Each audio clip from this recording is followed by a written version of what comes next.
அனைவருக்கும் வணக்கம்.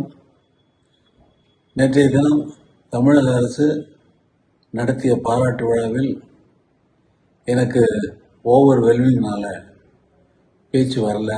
ஓவர் ஜாயினால் சரியாக பேச முடியல. உள்ளத்தில் நினைப்பதெல்லாம் வெளியிலே வார்த்தையாக வருவது என்பது அந்தந்த நேரத்தை பொறுத்தும் சூழ்நிலையை பொறுத்தும் அமைகின்றதான் ஒவ்வொரு நேரத்திலும். ஆனால் நேற்று என்னவோ எனக்கு என்ன சொல்வது என்று தெரியவில்லை. அவ்வளவு ஆனந்தம். ஒரு பாராட்டு விழாவை இவ்வளவு சிறப்பாக ஒரு முதல்வர், ஒரு அரசு எந்த முனைப்பு எடுத்து எல்லோரும் அரசு சார்ந்த எல்லா அமைச்சர்களும் எல்லா சீஃப் செக்ரட்டரியிலேருந்து அவ்வளவு பேரும் இன்வால்வ் ஆகிட்டு அதை கொண்டு செலுத்தினது ரொம்ப என்னால் நம்ப முடியாத ஒரு சூழ்நிலையின் காரணமாக தான் எனக்கு ஓவர் வெல்மிங்கில் சரியான பேச்சு வரல. நான் கூட முதல்வரை கேட்டேன், எதுக்காக மேலே இதை பண்ணுறீங்க அப்படின்னு சொல்லி. அது பல பேர் பல விதமாக நினைக்கலாம்.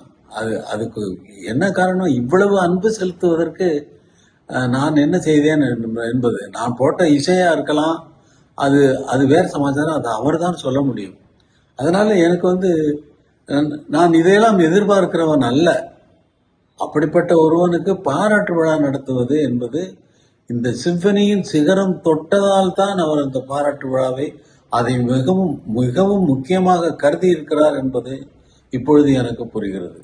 ஒரு உலக சாதனை படைத்த ஒரு தமிழனை பாராட்டுவது என்பது தமிழக அரசின் கடமை என்று அவர் கருதி இருக்கிறார் என்றுதான் நான் நினைக்கிறேன். முதல்வர் அவர்கள் என்னிடம் சில வேண்டுகோளை வைத்தார். அதை சங்க தமிழ் பாடல்களை அவர் வரிசையாக சொன்ன அந்த நூல்கள் எனக்கு கூட தெரியாது. 18 14 நூல்கள் அத்தனையையும் அவர் மனப்பாடமாக இல்லை, இயல்பாக அவர் சொன்னது எனக்கு மிகவும் வியப்பை அளித்தது. அதற்கு நான் இசையமைக்க வேண்டும் என்று அவர் சொன்னது, உங்களை தவிர வேறு யாரும் அதை செய்ய முடியாது என்று நான் நம்புகிறேன் என்று அவர் சொன்னது எனக்கு மேலும் மேலும் ஊக்கத்தை அளிக்கிறது. அதை நான் கண்டிப்பாக அவர் வேண்டுகோளை நான் நிறைவேற்றுவேன் என்று இங்கே சொல்லிக் கொடுக்கிறேன். மற்றபடி விழாவில் எந்த ஒரு குறையும் இல்லை.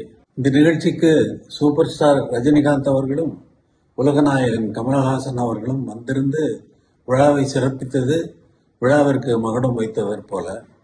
ஆனால் விழாவிற்கு வந்தவர்கள் சிம்பனி எப்படி இருந்தது என்றும், அல்லது எங்களுடைய திரையுலக வாழ்க்கை 50 வருட வாழ்க்கை எப்படி இருந்தது என்றும், அதில் நடந்த சம்பவங்களை பற்றியும் சொல்லாதது எனக்கு ஒரு சிறு விஷயமாக இருந்தாலும் அது ஒரு விஷயமாக எனக்கு பட்டது. ஆனால் அவர்கள் ரசிகர்களுக்கு மிகவும் சந்தோஷமாக இருந்திருக்கும். பல மேடையிலேயே ரஜினிகாந்த் அவர்களும் திரு கமலஹாசன் அவர்களும் நீங்கள் அவருக்கு மட்டும் நல்ல பாட்டு போடுறீங்க அப்படின்னு கமலஹாசன் ரஜினிகாந்துக்கு அவருக்கு மட்டும் நல்ல பாட்டு போடுறீங்கன்னு பாரு. ரஜினி சார் என்ன சொல்லுவார், அவரும் நீங்க அவருக்குன்னா நல்ல பாட்டு தான் போடுவீங்க சாமி அப்படின்னு சொல்லி அவர் சொல்லுவார். ஆக இதிலிருந்து இது என்ன தெரிகிறது என்றால், 2 பேருக்கும் நல்ல பாட்டு போட்டிருக்கிறேன் என்பதற்கு அவர்கள் இருவருடைய வார்த்தைகளே சாட்சி. ரசிக பெருமக்களும் வந்திருந்த அனைவரும், எல்லா துறையை சார்ந்தவர்களும், சினிமா துறை, பத்திரிகை அன்பர்கள், அரசு அமைச்சர் பெருமக்கள், மற்ற முக்கியமானவர்கள், இவர்களெல்லாம் அவர்கள் இந்த சிம்பனியை பார்த்தது, எனக்கு கேட்டது, பார்த்தது எல்லாமே மிகவும் மகிழ்ச்சிகரமான விஷயம்.